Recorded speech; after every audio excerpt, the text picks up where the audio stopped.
இப்போ இந்த ரீலை தள்ளிட்டு போற அளவுக்கு உனக்கு ரொம்ப முக்கியமான வேலை எதுவும் இல்லை அப்படின்னா கடைசி வரைக்கும் லிசன் பண்ணு. பிடிச்சிருந்தா ஒரு லைக், இது யாருக்காச்சும் புரிய வைக்கணும்னு நினைச்சா ஒரு ஷேர்.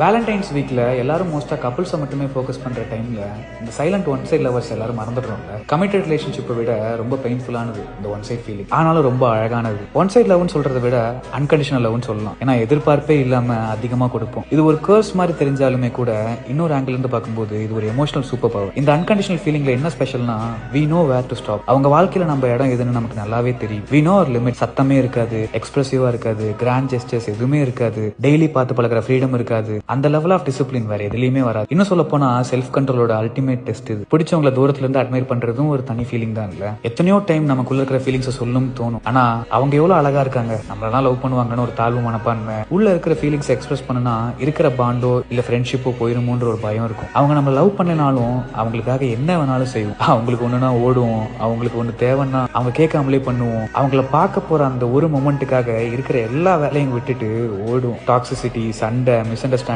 இப்படி எதுவுமே இல்லாத இந்த ஒன் சைட்ல உள்ள அவங்க கூட ஸ்பெண்ட் பண்ற ஒவ்வொரு மொமெண்ட்டையும் வச்சு மனசுக்குள்ள ஒரு படமே ஓட்டிட்டு இருப்போம்ல. பிகாஸ் அவங்கள பாக்குற ஒவ்வொரு சின்ன மொமெண்ட் கூட நமக்கு அவ்வளவு வேல்யூபிளா தெரியும். நம்மளோட ஃபீலிங்ஸை வார்த்தையில சொல்ல முடியலனாலும் குட்டி குட்டி மொமெண்ட்ஸ்ல ஒரு ஸ்டோரி போடணும்னா கூட அதுல எவ்வளவு நேரம் மெனக்கிடுவோம். நம்ம ஃபீலிங்ஸை ரிலேட் பண்ற மாதிரி சாங்ஸ் தேடுவோம். அவங்களோட குட்டி ஸ்மைலோ, ஒரு மெசேஜோ, நம்ம ஸ்டோரிக்கு ரிப்ளையோ இல்ல லைக்கோ பண்ணிட்டா போதும். குறைஞ்சது 3 நாள் ஆச்சு அதை பத்தி யோசிச்சுட்டே இருப்போம். சொல்லவும் பயமா இருக்கும், சொல்லாமே உள்ளுக்குள்ள வச்சுக்கவும் பாரமா இருக்கும். எக்ஸ்பிரஸ் பண்ண முடியலனாலும் will put tons of effort. ஆனா அது எதுவுமே அவங்களுக்கு நம்மள பிடிக்கணும்னு பண்ண மாட்டோம். நமக்கு அவங்கள பிடிச்சிருக்குன்ற ஒரு ரீசனே போதும், என்ன வேணாலும் பண்ணுவோம். ஒன் சைடட் எமோஷன்ஸ் ரொம்ப பியூரானது. கிடைக்க மாட்டாங்கன்ற புரிதல் இருந்தும் நமக்குள்ள இருக்கிற ஃபீலிங்ஸ்க்கு உண்மையா இருக்கும். பவுண்டரிஸோட, லிமிட்டோட, ரெஸ்பெக்டோட, எக்ஸ்பெக்டேஷன்ஸ் இல்லாம இருக்கிற அந்த ஒன் சைட்ல எப்பயுமே கமிட்டட் ரிலேஷன்ஷிப்பை விட ஒரு லெவல் மேலதான். இது ஜஸ்ட் ஒன் சைட்ல அவ குளோரிஃபை பண்றதுக்கு மட்டும் இல்ல, நம்மள எவ்வளவோ பேர் வெளியே சொல்லாம யோசிச்சு கூட பார்க்க முடியாத அளவுக்கு யார் மேலேயாச்சும் அவங்களுக்கே தெரியாம அளவுக்கு அதிகமா அனுபவிச்சிருப்போம். இருக்கிறது ஒரு லைஃப் தான், அதை நமக்கு பிடிச்சவங்க கூட வாழணும்னு ஆசைப்படுறதோ அதுக்காக முயற்சி பண்றதோ தப்பே கிடையாது. உன்னோட மனசுக்குள்ள இருக்கிற ஃபீலிங்ஸ் எக்ஸ்பிரஸ் பண்ணணும்னு நினைச்சீங்கன்னா தயவு செஞ்சு இந்த ரீல உங்களுக்கு ஷேர் பண்ணு. The worst thing she can say is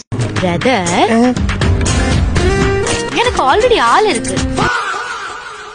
இதே மாதிரி ஒருதலை ராகம் ஃப்ரெண்ட்ஸ் யாராச்சும் இருந்தாங்கன்னா அவங்களை கமெண்ட்ல மென்ஷன் பண்ணு. வீடியோ பிடிச்சிருந்தா ஒரு லைக். இதே மாதிரி ரிலேட்டபிள் கண்டென்ட் வேணும்னா மறக்காம ஃபாலோ பண்ணிக்கோ.